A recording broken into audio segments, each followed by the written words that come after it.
Morning,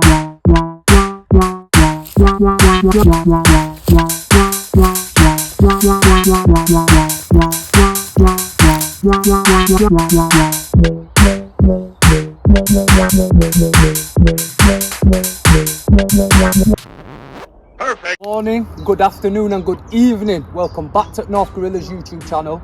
So we're in early May right now. I think I left about 4 or 5 weeks from the last video. Gives you plenty of time to get out there finding spots, hunting locations, getting stung by nettles, you know, all that good stuff. If you haven't yet found a spot, you've still got time to find a spot. The only difference is now it's a little bit harder because all the vegetation's up, all the nettles are back. Sometimes you might be getting stung for free if you go to a spot and it's not for you, but you know, it's all part of the guerrilla growing, man. If you can't take a nettle sting, it's not really for you. But today we're going to talk about all the equipment needed throughout the season. We're going to talk about the investment price on each one of them. Let's go. First thing that I'm going to talk about is seeds, cuttings and genetics in general. So you've either starting growing, you've either got a seed or you've got a cutting. A seed is obviously a seed that you have to germinate, you have to create the root zone, you have to grow it up past, you know, the seedling stage. A cutting, already a baby plant that's already got root zone, it's already been grown past the seedling stage. Depending where you are, where you're wanting to grow determines really what you can and can't grow. So there's northern hemisphere and there's southern hemisphere. If you're in the north, that's places like England, Holland, you know, the cooler summers, wetter summers. And then you've got the Mediterranean, blistering southern hemisphere climates. They're the ones that are 25 to 35s from start of the season right through to the finish. Then people can pretty much grow anything that they want to grow because the plants have got enough climate, enough time, enough warm weather, enough sun to be able to produce right to the end. Perfect. Of course, when you're looking on your breeding websites and, you know, seed sites, make sure you narrow it down to your category, northern hemisphere and southern hemisphere. Also as well, if you're in the north, yeah, this is a tip from me, if you're in the north, narrow it down to short flower times too, because you'll always be at an advantage with a shorter flower time because the plant's got enough time to finish in flower before the bad weather in autumn and October starts to sink in. So it's always a bonus. Price, obviously, seeds depends really how many you want to grow, what sort of plants you're wanting to grow. Anywhere from £5 for one seed, £5 for 100 seeds, all the way up to £50 for one seed. So it just really depends what you want to grow. As for a cutting, also as well, yeah, fly down to your local seed breeder shops, man. Go chat to them in it. They should be able to give you some advice. They'll be able to point you in the right direction. Cuttings, they are a little bit harder to find, so you may have to chat to people in your community, local area, people that you know, see if anyone's got some pest-free, healthy cuttings that you're wanting to grow. You will save a little bit of time as well with cuttings, but they do cost a little bit more. But generically, we're looking at £10 to £20 per cutting. We're looking at around £5 to £10 per seed. Let's move on. Before I chat about any more equipment, yeah, I think it's essential that I quickly tell you how to germinate your seeds. So all you're going to need to germinate your seeds is obviously your seeds, a shot glass, a bottle of mineral water and some paper towel. In England, we call it kitchen roll, but you might call it paper towel, yeah? So that's all you're going to need, them 4 things, yeah? So first thing you're going to do, get your shot glass, halfway with water full, yeah? Chuck in your seeds in there, just get them plopped in there. They might sink, they might float, don't worry about that right now. Then this shot glass or cup or whatever it is needs to go in a warm, dark place for 12 to 24 hours. I just do 12 hours personally, but some people do 24. So then after 12 hours have been sat there in the warm, dark room, you'll go back, have a look at your seeds. They might sunk, they might still be floating, some might be popped, you might see something inside starting to poke out. Don't worry about it right now, just focus on being gentle. You have to be gentle with the seeds because they're very delicate, yeah? So once you've got them out the cupboard in the shot glass, get your paper towel, put it in a dish or plate or on your hand or whatever.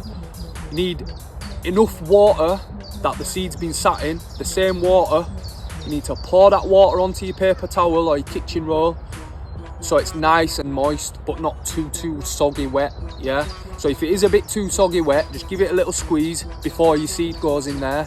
Give it a little squeeze, get some drops out, open it back up, and your seed will plop onto there. Yeah, I'm gonna fold it over. If it's a bit too big, you can fold it over again. Yeah, but just be gentle. Don't get no seeds caught there in a crease when you fold it. You want the seed to be in the middle of the paper towel. Yeah, then after that, after you've done that, your seed's on there, you folded it over, you need a clear container or a clear Ziploc bag, for example. Yeah, like a sandwich bag. You're gonna put the paper towel and seed in there, seal it up, and then you're gonna put it back into the warm, dark environment for another 24 hours. After 24 hours, you're gonna go back, open your bag, open your container, open up the paper towel, and you should see a nice, healthy, white taproot. This means that you've officially germinated your seed and it's now ready to plant. This brings me on to the next bit. Alright, so once you've germinated your seeds, boys, yeah, you're gonna need some of this to grow them in. This is cocoa coir, yeah. This is just basically the fibres off a coconut that have been ground up into make a medium for people to grow in. Now, as you can see, this is a compressed brick, yeah, and it expands to 10 litres. So right here, I've got 1, 2, 3, 4, yeah, I've got 40 litres worth of cocoa here in one hand, yeah. Now, there's two options. You can buy bricks like these, or you can buy the bags of pre-moisted cocoa. Now, these do tend to be heavier, and as you can imagine, getting them to your spot, it can be a lot harder. And as well, if people see you with big bags of soil on your shoulder, you're going to look very suspicious. But the bags do tend to come in 50 litres. If you're growing in your garden or out like that, then obviously a bag might be an option for you. But if you're growing out in wild, proper guerrilla style, get yourself some of these bricks, man. As you can see, look, they're compact. The bags of soil, I think, are £15 each now. Anywhere between £10 and £20 for one bag. And I think they're 50 to 70 litres. I can't remember, it's been a long time since I've bought a bag because I just buy the bricks. But this is cocoa. Soil is totally different. So soil and cocoa are different because soil's already pre-packed with nutrients and fertilizer. Now cocoa is not, it's completely clean. It hasn't got no food in there.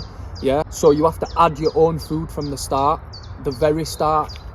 But basically you need water as well for these. So as you can see here, I've already got one that's open, yeah. As you can see, it's straight up brick, yeah. What I do, open up the bag and just pour my nutrient and water feed straight into the bag and put that to the side, do another one, put that to the side, do another one. By the time I go back to the first one, it'll be expanded up to here in the bag, yeah, and you'll have like 10 litres of cocoa.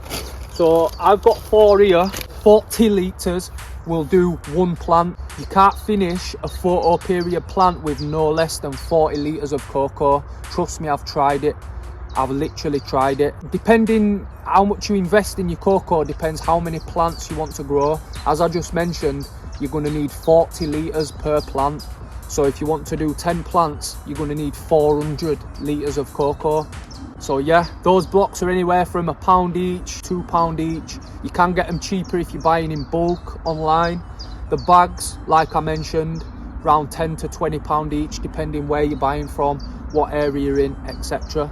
Right boys, so once you've got your cocoa expanded and your beans are busting, yeah, you're going to need something to plant them in, of course. Now this is a 6cm plant pot, yeah. It's a little bit too small for my liking, but you could start with that. Round or square, don't really matter. I won't personally use that. This is a 7 by 7 by 8 centimeters, yeah. Holes in the bottom, as you can see. The holes in the bottom are essential to let the water drain off every time you water. Now these are perfect size, these for starting your seedlings in. Nice size for creating them nice healthy root zones, nice compact root balls. So maybe after about 4 to 6 weeks after germination and planting in here, this is when you would take them out. and you would transplant them into your bigger pots. Once you do plant them in here and you've got your cocoa in there and your bean in there, you will have to cover them up with some sort of propagator. You can buy a propagator online, 20 quid, 30 quid, 50 quid. Some of them have got heat mats built in and stuff, which is essential as well, because like I say, the seedlings, they need warmth. So the heat mat will definitely come into play for the first 3 to 6 weeks of life. And yeah, these, you can buy these, what I got, a pack of 10 or 20 for £2.50. You could probably get cheaper online still, but I just went to my garden centre and gripped them. Anything that you use, make sure it's got holes in, make sure the roots can't see the light. Once these roots in here are busting out and you can see the roots at the bottom, this is the stage where you would transplant up into your next size pot. So once your seedlings have outgrown them little pots, yeah, you're going to need some bigger pots, or in my case, I use these grow bags, yeah. These are only £1, £1.25 at pound shop, these were, yeah.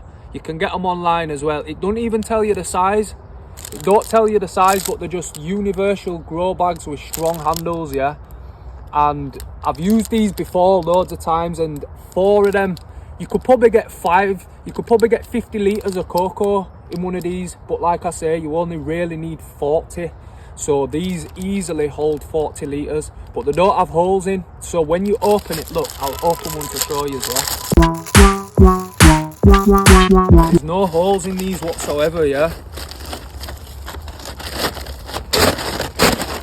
But there we are, yeah. No holes in it at all. So bring a screwdriver down, bring a pin down or something like that, and just literally all the sides, after you've put your cocoa in, go around all the sides, stab all the sides, stab all the bottoms, yeah, just to allow for plenty of drainage. Like I said before, you don't want to be going no less than 40 litres, especially in a photo period plant, because it more than likely will suffer. The roots won't have space to grow. 40 litres is the bottom line minimum. So yeah, go grab yourself some of these. Obviously you can bring plant pots as well, but why I don't bring plant pots is I'd rather be carrying this, being a 40 litre plant pot, than carrying an actual 40 litre plant pot, because like I mentioned before, if you get seen doing certain stuff, walking down the street with 10 plant pots, going into some bushes, it don't look ideal. So same again with these, you can chuck them in your bag like you can with the bricks of cocoa, bring them all down at once, because these are only lightweight, bring them all down at once and then you're good to go. Right, as I mentioned before boys, when growing in cocoa there's no fertilizer, no nutrients, which means that you, the grower, have to add your own fertilizer to the plant for them to eat, yeah. You can either get synthetic nutrients, organic nutrients, or organic mineral extracted nutrients. These are what I use. This is Gem 111, yeah, Holland based company. 3 bottles. So the 3 stages of plant's life are seedling stage, vegetation stage and flower stage, yeah. We've already basically covered the seedling stage. It don't really last that long, but it's a very touchy stage. The vegetation phase is the longest part. Now I'm talking, if you start your plants in May, yeah, from halfway through May, they're going to start vegetation, which means May, June, July, August. They won't flip into flower until around August or September time, which gives you, depending when you start, 3, 4, 5 months worth of vegetation, which is a lot of growth. Now this is where these come into play. These are the Gem 111 veg range. You've got the Rise Up, that's for like a root stimulator, general health. Then you've got Holy Base. This is the main source of nitrogen to the plants. It's got other stuff in as well, look. It's got other stuff in there, but the main source of this one is the nitrogen. And then you've got the Solid Green. These are the only 3 bottles that you will need to get your plants from the seedling stage right to the end. And as flower comes in, as mentioned, around August, September time, you've got early flower, which as it states, you use that early in flower. There's also a big bloom, and I forgot to bring it. I'll put a photo of it here. is a big bloom bottle. Now all these nutrients, what's that, 5 bottles, yeah, only 5 bottles to get you from seed to harvest with a top quality product that is basically organically grown as well. So big up Marco at Gen 111, yeah, big up Marco, big up all the Gen 1 family, his son and his wife. He flew all the way from Holland to come to the UK to see me a couple of years ago and taught me through all the nutrients and all that. It was an absolute blessing to meet you. So yeah, get at Gen 111. They've got a website, Instagram page, socials. I'll put all that below in the description. Go give them a follow, man. The good people and the product speaks for itself. Go buy yourself some of these. I don't use nothing else. I used to use Canna. I used to swear by Canna. I've used a few different nutrients and fertilizers over the years, but trust me, the Gen 111 is the one. A lot of you know about pH in, yeah? This stuff balances the pH out very good. Like, you will follow the guided dosage on the back, yeah? You will check the pH and the pH will nearly be where you want it to be, which is always an absolute bonus. Also as well, a lot of synthetic nutrients, they tend to give me dermatitis and bad skin on my hands whilst I'm using them, because I don't like to work with gloves really. But this stuff, obviously, because it's organic, it's a lot better for your skin, which in return I'm guessing is going to be a lot better for your plants. I've used this stuff for many years now. I vouch by this stuff. Go get yourself some Gen 111. So you've probably just heard me chatting about pH there and pHing and thinking, what is that? I've never even heard of that before. So basically what pH is a level of acid and alkaline on a scale from 0 to 14. 7 is being the neutral ground. Yeah, so anything below 7's classed as acidic, anything above 7's classed as alkaline. So say your tap water might be between 6 and 8, yeah, pH, but then say you get in alkaline water from the shop, that might be 9.5 because it's got more alkaline in there, yeah. So you're starting to understand now, but you're probably thinking, yeah, but what's that got to do with plants? So basically why pHing is important to the plants is because the pH number, each plant requires a certain pH range, yeah, of the soil, of the roots, yeah. Now, if the pH range is not where it needs to be and it's out, the roots will stay locked, which means that they won't eat, they won't drink, they won't really grow much, and they'll throw out signs of deficiencies and different coloured leaves when they're not supposed to be. How you prevent this is by sticking to the correct range, yeah, the correct range. But you probably think, yeah, but how do I check the range? So there's 2 kinds of ways, yeah, there's 2 ways to check the pH. You can buy a dropper tester kit, which you can buy from like where you buy fish from at garden centres and stuff like that, and it'll be a kit with a piece of paper with a colour chart on, a plastic vial and some solution, yeah, in like a dropper bottle. So basically you get your water or your food and water that you're about to feed your plants, dip your vial in there, get it 3/4 full, and then it'll tell you on the instructions to drop 2 or 3 drops of the solution in. You'll do that, shake it up, and the colour of the solution will change. All the colours on the chart will have a number next to them. Whatever colour your vial meets up with is the pH of the solution. Now these do work. They're only about £5 to £20 depending where you buy it from, etc. But they are cheap, they do work. But then you've got a pH pen option, which is literally a digital pen. You turn it on, you dip it in your solution, or your water and liquid, your water and food mix for your plants, and it'll tell you the exact reading of the pH.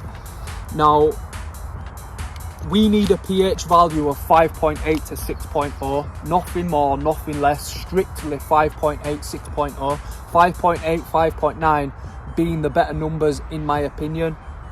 Now you're probably thinking, yeah, but what if I check it and the pH is wrong? Well, what you do is you can buy bottles of pH down and pH up, which, as they say, you put a couple drops of down in to make it go down, you put a couple drops of up to make it go up. So once you put some down in, check the pH again, see it's at 5.8, yeah, that's good. But what I like to use I like to use a bit, because I'm outdoor growing, I've got my organic nutrients, etc. I like to keep it more organic. So what you can do is you can use a lemon as pH down, just give it a squeeze, get a couple drops into your solution, and that'll take the pH down. Then to raise up the pH, you can use baking soda, bicarbonate of soda, and just put a tiny little sprinkle of this in, and that'll take the pH up. Because rarely, when you check your pH, it'll rarely land on the exact number where you want it to be. So you have to have something to bring it down, and you have to have something to bring it up. And yeah, that's all there is to it, but you cannot miss the pH. You have to pH every time you water your plants. Every single time the pH has to be correct. Schoolboy error when you jumble your seeds and plants up. Trust me, get yourself some of these and save yourself an headache. For £1.25, 60 pack. Can't go wrong. Don't use the pencil though. Get a Sharpie, write on with a Sharpie so that shit's not coming off. Wire netting, chicken wire, green netting, mesh netting, any sort of protection to stop wildlife getting to your plants, because believe me, deers and others, they will eat your plants, especially if you got some smelly ones out, boys. You know what I'm talking about. Yeah, they will come and eat your plants. So make sure you leave a couple feet round, a couple feet, so they can't stick their head in and have a nibble, and get some decent chicken wire or fencing round. This were only £1.50 a roll. It's only a small roll, but you can tie them together, you know. Anything's better than nothing, boys, trust me. Forgot to mention, make sure you bring yourself like some sort of measuring syringe or some sort of measuring beaker, or that I've got little millage on, just so obviously you can weigh out the exact amount of nutrients and stuff that is stating on the bottle, because it has to be accurate. You know, you don't want to be banging too many nutrients in or not enough nutrients, because the plants will have negative effects. Don't forget to bring yourself some container or some sort of bucket as well, boys, just so like your nutrients, they'll say on the back like 10 mil per 10 litre or like 25 per 10 litre, or they're normally always in 10 litre. So obviously if you're using 1 litre, divide it by 10. If you're using 5 litre, obviously half it. You know, just make sure you've got your center container so you know exactly how much nutrients you're mixing and stuff, because it's important. I'm gonna wrap this video up here, guys. Everything I've mentioned on this list you do need. You can't cut corners, it's all essential. You can't be expecting to start a grow season project without a penny in your pocket. Even if you've just got £100, you can do say 2 plants with £100. You know, not everything's going to need replacing every season. For example, your pH pens, your plant pots, stuff like that. As long as you look after them, they will last some time. Like I mentioned in the last video, my grow guide is still on the move, and I'm just about scraping its surface on these video guys. Like, it goes into so much more depth, and this is where the grow guide will cover all that stuff. Nearly at 1,000 subs as well, guys. I don't normally say stuff like, oh, drop a like, oh, drop a comment, subscribe, but I'm trying to hit 1,000 subs before end of this season. So if we can make that happen, yeah, show your friends, show your nan, show your mum, show your dad, go show everybody, yeah, that North Guerillas are in town, innit? Get out there, get attending to your plants, and get growing, man. I hope this video could help anybody. Like, this is the main reason why I do these videos. I don't get paid for doing these videos. I take time out of my life to do this in hopes that it can help anybody out there that needs it. So stay tuned for more Guerrilla videos. Perfect.